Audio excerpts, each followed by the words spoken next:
Chris Klien says the last couple trips to Stillwater resulted in losses, primarily because they didn't win the battles up front. So does that mean as long as we pick a fight and win in the phone booth, we're going to win?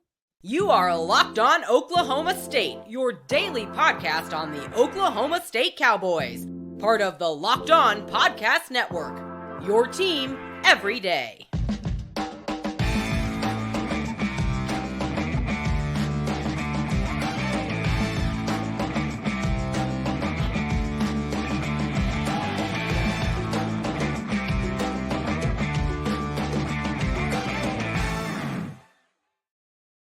Howdy, y'all, and hello, all. Welcome back to Locked On Oklahoma State, your daily stop for all things Cowboy and Cowgirl related. My name is Cody Stovall. I want to thank you kindly for stopping by to make this your first listen here on Locked On Oklahoma State. You know we're available on every single podcasting platform as well as visually on YouTube. Find me personally on Twitter at AllDayOState. So according to Chris Klien, dealing with the noise crowd factor at Boone Pickens Stadium, it is what it is, right? We're on top of you. It's very loud, especially if it's a sold-out blackout style of environment. So dealing with that is not easy.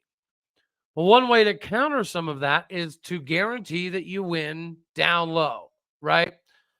The fight in the phone booth, per se. This is not typically an area we're able to beat K-State, but out of his own mouth, if you go back and look at the last two trips to Stillwater, they both resulted in losses, and both of those losses were because they lost the battle in the trenches. When you look at K-State offensively, which we're going to kind of dive into some more today, as opposed to defensively, there's not a lot more glaring issues or holes anywhere, but at the same time, it's not super, super sexy. So, yesterday, we discussed a little bit about how they have a propensity, especially whenever they're trying to do a cover two look, to give up the outside, right? Whenever the cornerback's there to protect the flats, they have the propensity to get burnt in between that zone right there after the corners and before the safety depth, which is a good hole to exploit. They have some middle of the field issues, but they're also pretty good in a 3-3-5 about dropping like to a Tampa 2, which is just that middle linebacker running back to cover that third of the middle of the field. But outside of that, they don't have a lot of glaring weaknesses. Well, one of the other things that I think we're going to be able to exploit that we didn't include yesterday is going to be tight ends and fullbacks. If you go back and look at the Mizzou, the Troy, and the UCF games that Kansas State had, they got, I don't want to say beat per se, but they got burnt quite a bit by the guys in the flats, whether it be tight ends or running backs leaking out, whatever it is. That extra guy they seem to have a little bit of a difficulty accounting for. So this could be another game that those tight ends and fullbacks are able to do a little bit more. And we know Braden Cassidy can do more. The question is he going to have the opportunity in one of these games to do it, to showcase it, to put it on full display? I think the same argument can be made about Josiah Johnson. Eden Edenfield and Quentin Stewart are going to be the blocking style of guys. This is an opportunity for Josiah Johnson to be able to do some things. And that doesn't even necessarily mean we have to put him out as a flex wide receiver.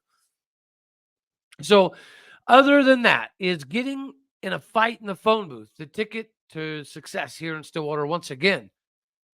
Is as fun as it sounds to be able to win that battle down low on both the offensive and defensive side of the ball. To me, no, not necessarily. Because, again, where they seem to have their struggles is in those areas where athletically they can't seem to get to, right? So they're going to keep it pretty simple.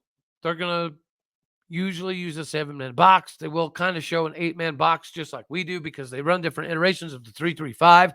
But they blitz quite a bit. And they actually use a 4-down line technique a decent amount as well, a little bit more than I would have thought coming into the season, which gives them some flexibility. So they'll have maybe two deep, and then they'll have 5 guys playing that underneath. So their objective here is to keep everything in front of them, clearly. And they do try to, get kind of fancy, and they'll do a cloud, like a cover 3 type of thing. But again, it's all designed to keep everything in front of them, which means they can get burnt deep, which is what we covered a little bit yesterday. They can get covered. They can get burnt deep. They have a difficult time in the mid-range, 16, 15-ish yards with some of those out routes, which, their corners are trying to show some sort of press man, but they're trying to keep the outside leverage so they can get the receivers to bank inside and funnel a little bit more to their safeties. But Chris Klieman was also talking a little bit recently about how they've got some guys on the defensive side of the ball that are very healthy now. They've got some linebackers back that are going to be pretty instrumental in the success that they're going to have. So clearly they're relying on some of these guys that have come back, or some of these guys that have kind of popped open as being more healthy, to bolster that linebacker room. They do not have the all-star. Their version of Kendal Daniels was Green. Their linebacker Green, Daniel Green, obviously out for the season. They have been bringing Asa Newsom along, and this bye week, he was one of the guys they were able to focus on. So you should see a healthier, more nuanced version of Asa Newsom in the lineup, and then Bo Palmer's coming along. They really like what he can do to weak side and strong side, but they seem to think that it's a little bit too early to put him in the middle linebacker spot. So it puts a lot of pressure on the freshmen like Austin Romaine. And, what they're trying to do with keeping everything in front of them, it is going to give us a lot of opportunities on the offensive side of the ball. I really like Jacob Parrish, and he doesn't mind coming up and helping in the run game from the cornerback spot. I don't exactly know what to think about Keenan Garber just yet. He seems to be somebody that they think they can rely on, but he's not as good as Desmond Purnell. But I don't think, Will Lee. But Will Lee has the athletic ability, and he already has shown this year he can go get some picks. So I'm not sure what to think about the schemes, right? Because they do leave some open holes, but it's up to us to hit those holes, right? They can leave them open all day. It doesn't matter if we can't hit them. There's a lot of things in life that become more difficult if you can't accomplish what you're trying to. Just like if you're trying to accomplish, the best fit out there, you want to be comfortable. Ladies and gentlemen, you already know Bird Dogs is the bee's knees of all clothing brands for so many daggone reasons. Therefore, it just makes sense for me to let you know some of the reasons out there. Guys, the biggest thing is the fact that nothing else out there gives you the comfort, the ability, pliability, and reliability 24/7. You can't find nothing else that allows you to go straight from the office to the golf course, or straight from the club into the hot tub like Bird Dogs. Bird Dog shorts do the exact same thing as Lululemon, but they fit way better. And if you know who Lululemon is, you already get it. If you don't know who Lululemon is, it doesn't matter what Lululemon is, because Lululemon is just going to keep dragging up the rear and staring at the Bird Dog's backside logo, because they'll always be second place. These are not classic and stiff. This is more like being classy and lit. These are the khakis that are not your run-of-the-mill, okay? They fixed the stiff issues by inventing the cloud knit fabric that looks just like khakis but stretches. So you get way slimmer, meaner, better, badder fit without having to sacrifice any of the movement. Plus, they use anti-stink, sweat-wicking fabric that keeps you cool and dry all day long. Y'all know lugging around my prosthetic buddy back there, Bob, probably isn't super fun. It's not, but being comfortable while constantly living uncomfortably is kind of important, and it's difficult to pull off. Until I got my hands on Bird Dogs, I was always having to pack an extra pair of shorts, boxers, pants, whatever it may be, depending on what my activity level was going to be for that day, right? Whether I needed to go prosthetic or crutches, forearm crutches, wheelchair, whatever it was. This brand has actually blown my socks off, guys. I don't have to do all that anymore. It's legitimately a seamless transition for me now, going from the wheelchair to prosthetic, to just getting my Tigger the Tiger on and hopping around the house ready to dunk on people, only because I've already got up on people because I'm wearing Bird Dogs. Guys, you can work in them, hop in them, walk in them, crisscross and hopscotch in them, eat, drink, swim, sleep, ride in them. And then you can even slow dance while throwing hands in them. in the same pants you clocked in work and clocked out of work in. So go to birddogs.com/lockedonxxx or just enter the promo code LockedOnXXX at checkout for a free Bird Dogs water bottle with your order. You know I'm rocking the Bird Dogs hat today.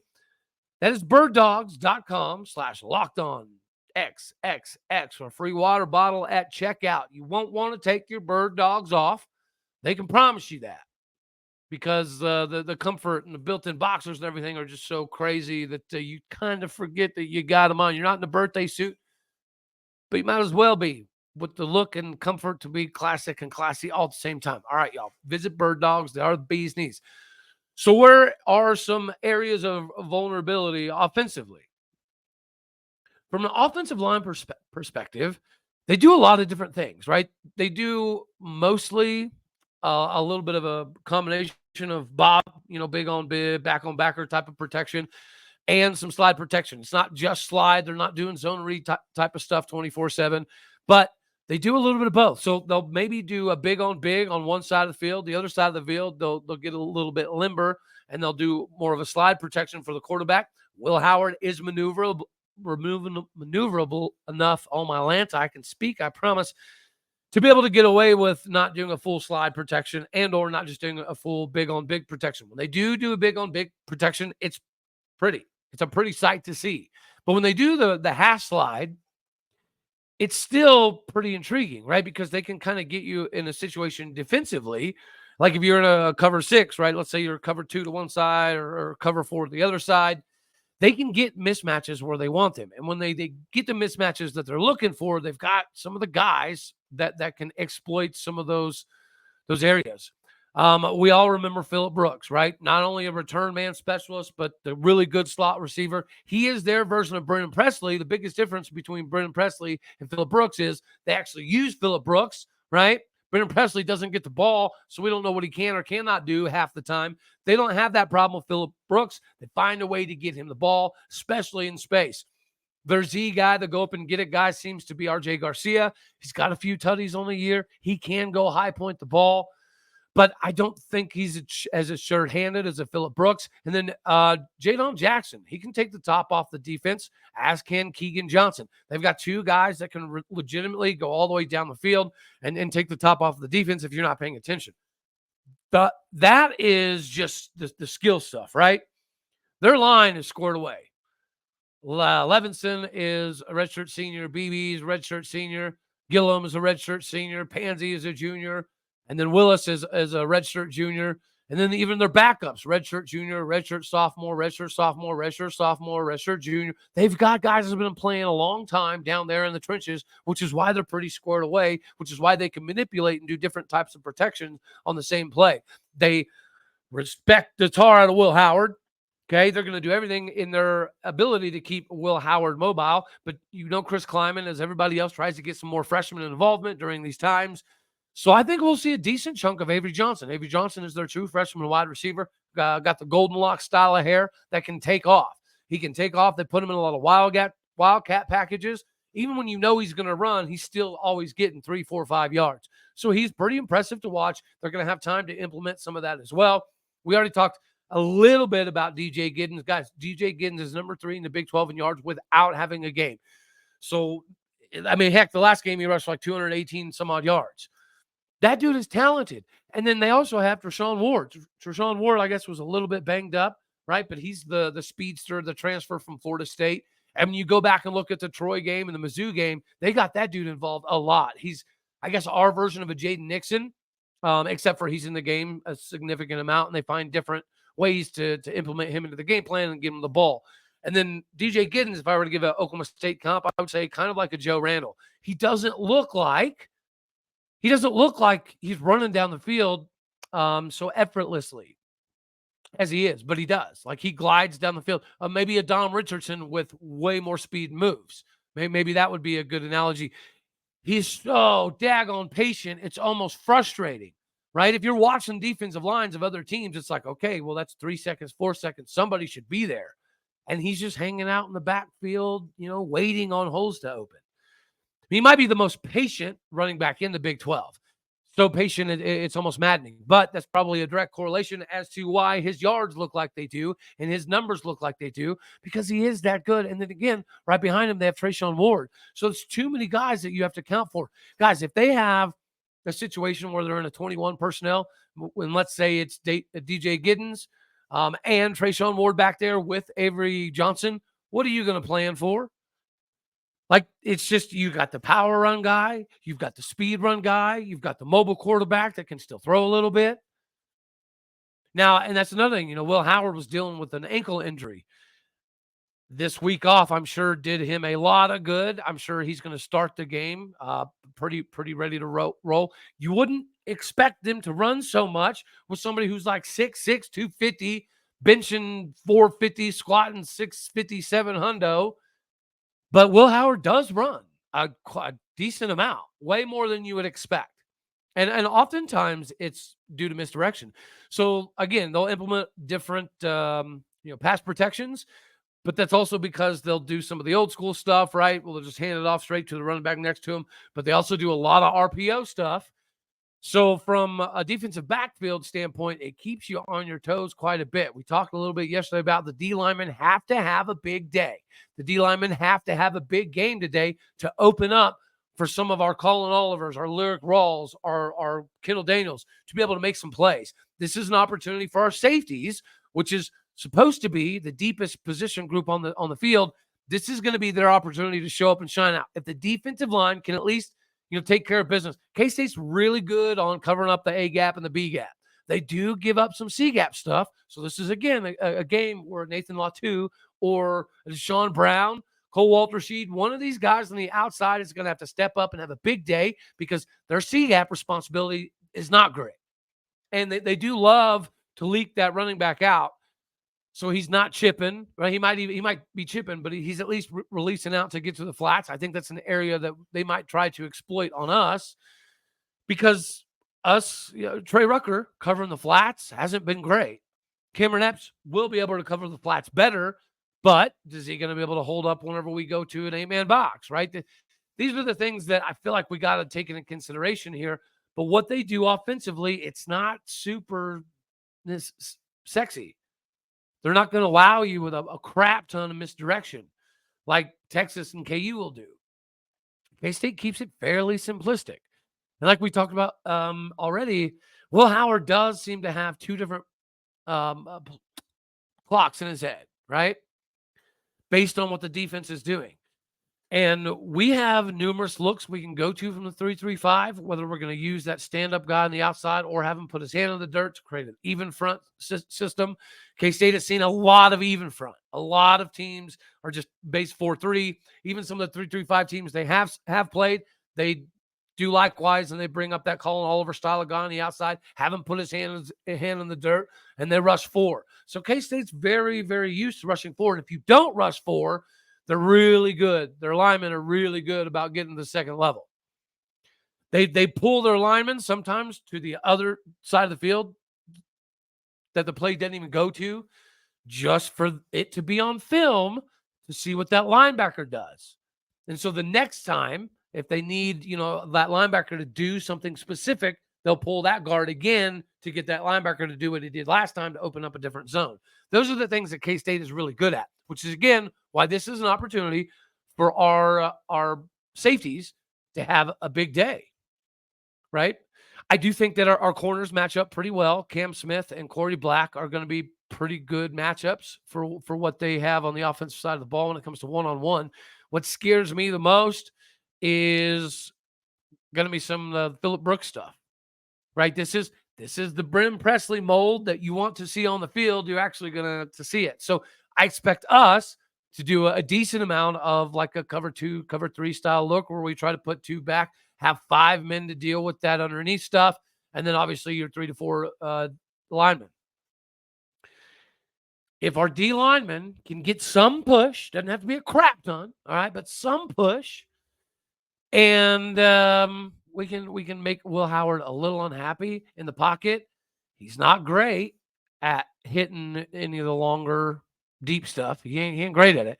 He thrives in the short, intermediate stuff. So we should take that away, take away the run game, make Will Howard beat you deep. If you can do that, and you're going to let the safeties have some fun out there, do some flying around, get them in predictable third down scenarios, this could be a game where our defense shows up and shows out.